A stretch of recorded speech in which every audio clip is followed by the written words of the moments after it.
May isang tanong ako para sa'yo. Paano kung sabihin ko sa'yo na ngayon ay meron ng isang legal na paraan para sa ating mga Pilipino kung saan magagawa mong kumita ng extra income gamit ang internet kahit nasa bahay ka lang? Interesado ka bang malaman kung paano to? Kung oo ang sagot mo, ituturo ko sa iyo ng maigi paano ka kikita ng extra income gamit ang internet tulad ko at ng mga kaibigan ko kahit nandyan ka lang sa bahay mo o kahit nasa internet shop ka lang.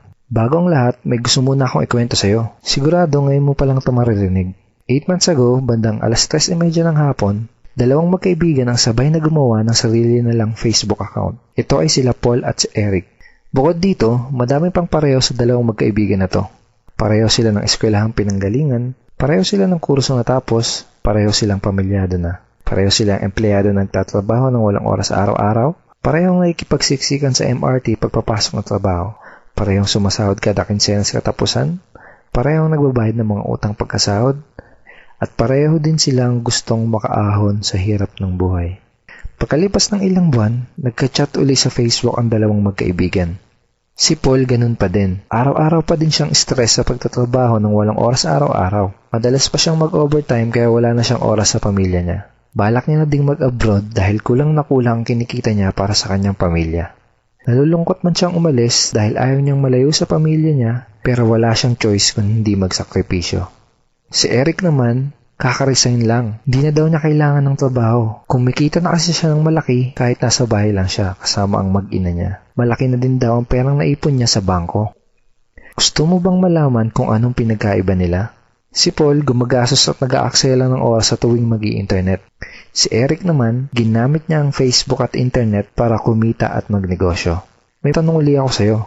Gumagamit ka din ba ng computer para mag-Facebook at mag-internet?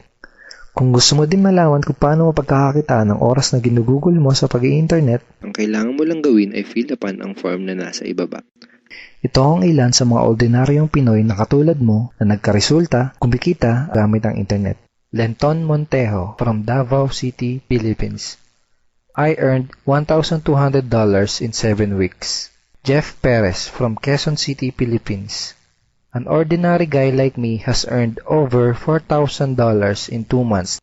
Ivy Amor Dahino from Bangkok, Thailand. Highly recommended opportunity. I've just mentioned this to my friends. Kiko Javier from Davao, Philippines. I'm now averaging about $700 per month since I started this. Reden Kakista, Riyadh, Saudi Arabia.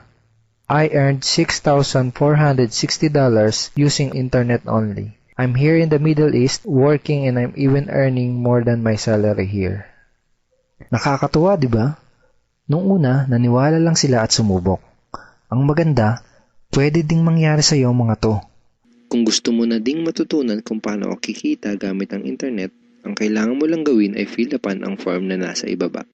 At ipapadala ko sa email mo ang video na magtuturo sa iyo kung paano ka kikita katulad namin. Go ahead and fill up the form below now.